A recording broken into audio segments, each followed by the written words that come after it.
ഗോവിന്ദചാമിയുടെ jail ചാട്ടം ഉദ്യോഗസ്ഥരുടെ ഒത്താശയോടെയാണെന്ന് സമർത്ഥിക്കാൻ jail ചാട്ടം പുനരാവിഷ്കരിച്ച് PV അൻവർ. മഞ്ചേരിയിലെ സ്വന്തം സ്ഥലത്ത് വെച്ചാണ് ജയിൽ ചാട്ടത്തിലെ സംശയങ്ങൾ അൻവർ ഡെമോയിലൂടെ പ്രകടിപ്പിച്ചത്.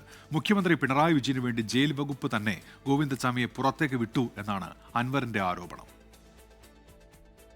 ഈ സാധനം ഉപയോഗിച്ച് ഈ പറയുന്നത് പോലെ ഇങ്ങനെ ഒരു മാസം മുറിച്ചാൽ ഈ കമ്പിക്ക് ഒന്നും സംഭവിക്കില്ല.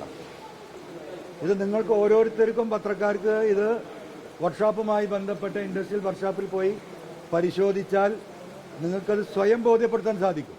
വണ്ണമുള്ള ജയിലിന്റെ ഇരുമ്പ് കമ്പി ഉപ്പ് തേച്ച് തുരുമ്പാക്കി ഹാക്സോ ബ്ലേഡ് ഉപയോഗിച്ച് മുറിച്ചുവെന്നാണ് ഗോവിന്ദചാമിയുടെ മൊഴിയായി പോലീസ് പറയുന്നത്. എന്നാൽ ഹാക്സോ ബ്ലേഡ് ഉപയോഗിച്ച് കമ്പി മുറിച്ചു വളച്ചു പുറത്തു കടക്കാൻ കഴിയില്ലെന്ന് അൻവറിന്റെ വാദം. കമ്പി മുറിക്കാൻ ശ്രമിച്ചാണ് ഇത് വിശദീകരിക്കുന്നത്. തുടർന്ന് മതിൽ ചാട്ടം.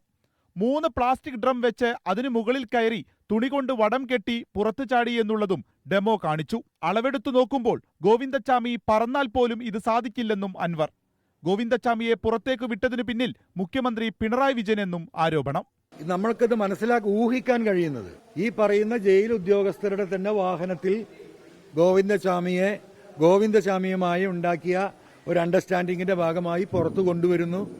ആ ജയിൽ പരിസരം വിട്ടുപോകാതിരിക്കാൻ നിർദ്ദേശം കൊടുക്കുന്നു. കുറച്ച് കഴിയുമ്പോൾ 10 മണിയോടുകൂടി താങ്കൾ വീണ്ടും അറസ്റ്റ് ചെയ്യപ്പെടുമെന്ന് പറയുന്നു. കേരളം ചർച്ച ചെയ്തുകൊണ്ടിരുന്ന VS ചർച്ച കേരളത്തിലെ രാഷ്ട്രീയ മണ്ഡലത്തിൽ തന്നെ മാറ്റി. എന്തുകൊണ്ടാണ് ഒരു മലയാളി പ്രതിയെ എങ്ങനെ ഉപയോഗിക്കാൻ അതിനുള്ള ധൈര്യം ഉണ്ടാവില്ല? 10 ഗോവിന്ദചാമി വന്നാലും ഈ രീതിയിൽ ഒരു മതിൽ ചാട്ടം സാധ്യമാകില്ല. അതുകൊണ്ട് തന്നെ വിശദമായ അന്വേഷണം വേണമെന്നും PV അൻവർ ആവശ്യപ്പെട്ടു. 24 മലപ്പുറം. ലോകത്തെവിടെയായാലും ഏത് സമയത്തും 24 വാർത്തകളും ഓഗ്മെന്റഡ് റിയാലിറ്റി പാക്കേജുകളും എക്സ്പ്ലെയിനറുകളും വിശദമായി കാണാൻ ഞങ്ങളുടെ YouTube ചാനൽ നിങ്ങൾക്ക് സബ്സ്ക്രൈബ് ചെയ്യാം.